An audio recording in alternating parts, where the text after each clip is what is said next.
What's up, everyone? Dumb Boys back with week 3 of our weekly fantasy football podcast. Um, Man, after the second week, a lot's going on. So this one's gonna primarily, we're gonna do obviously like injuries, breakout player of the week here. We'll recap last week's guy, but this is gonna be a lot of waiver wire stuff because there's a lot to process, a lot. So. I'm going to cover what I found to be relevant for this week. First off, Kenny Golladay. He was our breakout player of the week and year last year, or last week. He put up, this off the top of my head, I think it was like 118 yards and a touchdown, like 8 catches, something like that. Awesome stuff. I expect, he's got Pro Bowl potential going forward. This year, and maybe for the next 3-4 years going forward, 3 years anyways. Got a decent little window. He was a little older when he came into the league, so his window may be a little shorter. But this guy's got a lot of potential, and he's starting to show it, and show why. He's just a physical monster. This guy is he's a monster. Just watch his highlights. You'll see him just rip the ball, from people, throwing guys around. It's crazy what he does. He's so fun to watch. For this week, it's going to be Terry McLaurin. He's Washington's number 1 receiver. They figured to play from behind quite a bit this year.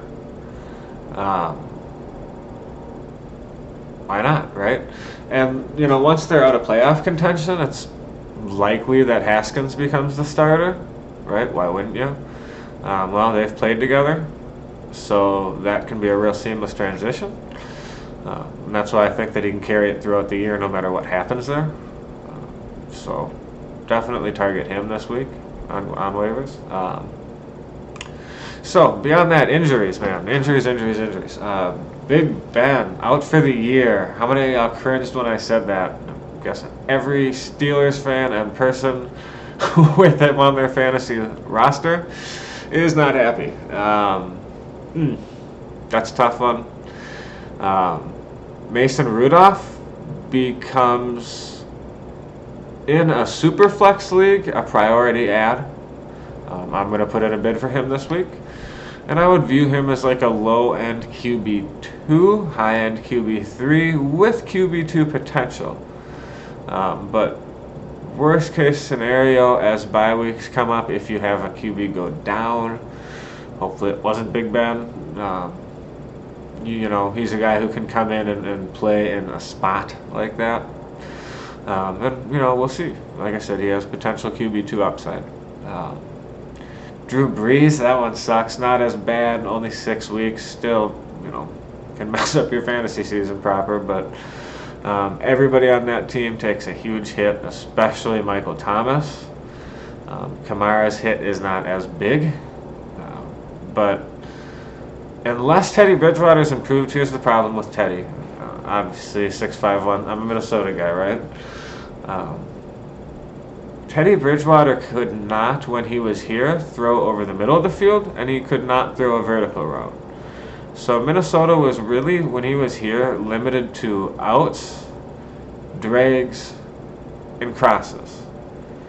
That was their entire offense, because they didn't have a choice. Those were really the only things he could do.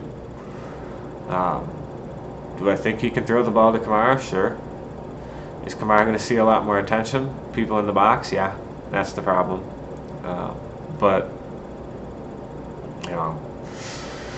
that's just kind of messy. That passing game is one to really stay away from. If you're in a super flex and you're desperate at quarterback and like you're looking at some bye weeks coming up where you're not going to be able to field a guy, okay, he's a QB3, right? But that's it. That's the only reason that would matter to you. Darius Geis, I told you last week to go ahead and pick up AP. Now, will I say Gruden and AP clearly had that spat? You could see because Gruden just didn't play him enough. AP should have way more carries. Gruden's finding excuses. I think he said that it limits what the offense can do the way he runs, downhill. And so, well, that's fine. Be limited to what works. He limits me to what worked. I don't want to be limited to the thing that worked. Because it was really about the only thing that worked well against Dallas was Adrian Peterson. And then they quit riding him, and then they got out of the game. I said RB2 to flex. I'm just going to say straight flex, unless Gruden decides to, quit being a child. But that organization's run so poorly, why would that happen? Because why would he be held accountable for behaving like a child by a guy who ultimately acts like a child? Daniel Snyder's the worst owner in the league. I'm so sorry to Redskins fans for having to put up with it. There was a while there where Jerry and him were both very similar. The Cowboys front office has obviously gotten significantly better in the last 5-6 years, and even though you're a rival, I feel for you. Daniel Snyder's an idiot. He needs to sell the team. You need a new coach. He's an idiot. It's just bad. Anywho, I digress. Michael Gallup, 2 to 4 weeks. That hurts. There's not a receiver that I would say pick up because of that. I would say that Coop will inevitably see more targets. They were double teaming him anyways, right? So it's not like, he's going to see more attention and hurts him. It just straight helps Coop. And Witten's probably going to get some more looks too. So I would say those two guys are a benefit. I would also say it's probably going to be 3 or 4 weeks. 2 weeks would really surprise me, but you never know.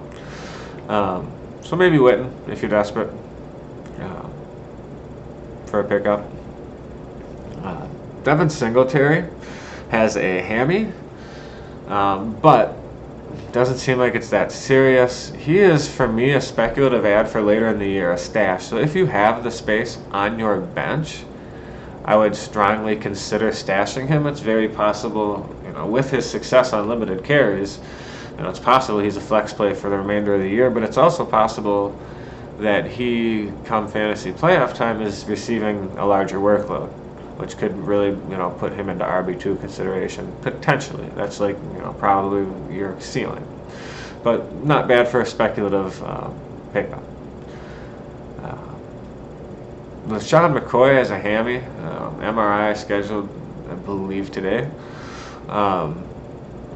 Darwin Thompson is another guy who could be a speculative ad. Both of the guys in front of him are banged up. Damian Williams is a little banged up as well. So who knows? Again, speculative ad if you have the space. Those would be guys you could pick up if you have something that's useless sitting there. More injury news. Josh Jacobs has a groin. That's not for me a go pick up a backup situation. That's more of a, if you own him, keep an eye on that throughout the week. Plan accordingly if he is not available. So prepare for that. Tyrell Williams, hip pointer. He says he's playing. That was the news this afternoon, as he is playing. For me, if you have a same or similar option, go that route. So for me, I have both Bengals receivers, so I'm probably going to start Tyler Boyd. John Ross has been going off on my bench, and it's like I just can't possibly believe it, because he's flopped so consistently throughout his career. And maybe this is that third-year breakout. Maybe. I also remember last year, the first game of the year, he went off and then didn't do anything the whole remainder of the year. He strung 2 good games together. Okay. Basically, he did salvage his entire day on one big play. Nice play. But late in the game, he just got free. It was like a 66-yard touchdown. Good play. But I don't know. I'm going Boyd. But if you have a same or similar for Tyrell, I would consider it. Just because he's banged up. He's going to be playing against Xavier Rhodes, who's a big physical corner. He's a big physical receiver. If he's banged up and they want to play the same game, I would maybe downgrade his. And he's touchdown dependent. That's what I'll say. Touchdown dependent flex play for Tyrell. I like Boyd as a WR2. I like Ross as a WR3. I don't think AJ Green is coming back. He just got out of the walking boot. I highly doubt he's getting out of a walking boot and then going and playing football the same week. To me, he's a week or two out at least. Yeah, probably two, maybe. I don't know. Just definitely not this week. So those guys are both startable until he comes back. Another guy that I think is definitely worth an add is Raheem Mostert. I don't know if this was a one-off, a game plan thing. I don't know, but I know he outsnapped Matt Breida. He was on the field more than Matt Breida. That's noteworthy going forward. That is definitely an excellent waiver wire target. A couple more. I got two more here, and that's it. Mecole Hardman, until Hill comes back, is definitely worth scooping up to help you through maybe some bye weeks if you're a little thin, injuries. The last guy I want to talk about is Carlos Hyde. It's clear they do not want to give Duke Johnson the early down work. Hyde had I think 20 carries off the top of my head. Not that he was great, 80 yards I think on 20 carries. He had I think, again, this is off the top of my head, 90 yards on 10 carries last week. So call him a flex. He gets in the end zone, probably going to have a pretty good week. But either way, I'd say you could pick him up and consider him a solid flex going forward. Hope you enjoyed. That's all I had to cover this week. There's a lot there. Be active on the waiver wire this week. If you have the holes, don't make moves just for the sake of making moves. If you have a good squad, let it roll. But a lot went on this week, so I hope you enjoyed. Like, comment, subscribe. I'll have some more Madden Heat coming later today.